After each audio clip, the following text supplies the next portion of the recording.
Bobo. Sampah bro. Loh. Buang tu tu sampah duk ada apa tu? Biarlah kat situ. Biar ambil balik boh. Ambil buat apa? Benda sampah kan. Ambil lah balik. Belum. Semua tu kau ni. Aduh. Teruk bang perangai.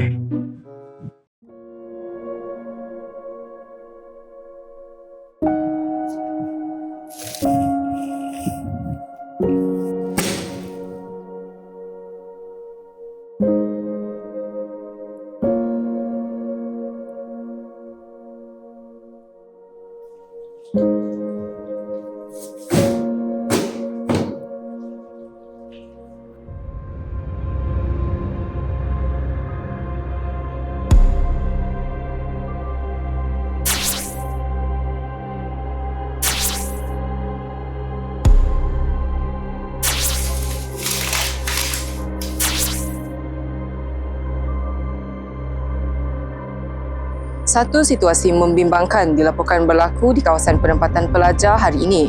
Longkang utama di sekitar kawasan hostel didapati tersumbat sepenuhnya, mengakibatkan bau busuk dan risiko banjir kilat yang semakin meruncing. Hasil siasatan pihak pengurusan mendapati punca utama kejadian adalah akibat pembuangan plastik yang tidak terkawal. Pasukan pembersihan terkejut.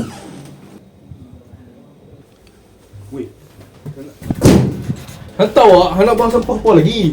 Tadi, dah ada dah sampah nak buang. Tak cukup dia, tak nampak lah kat TikTok tu. Kat masuk berita lah pun. Ni, tak nampak lah. Lah, sampah je pun.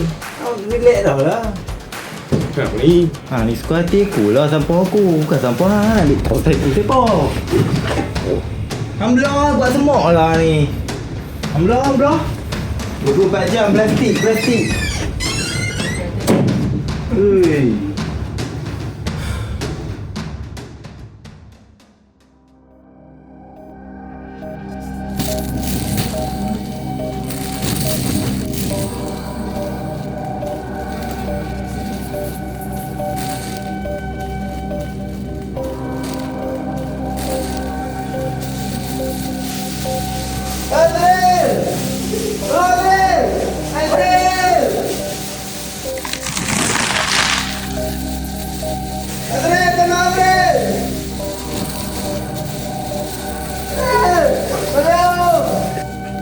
Itulah hang. Hang buang sampah lagi motor-motor. Hang tengok apa jadi kat hang. Azril!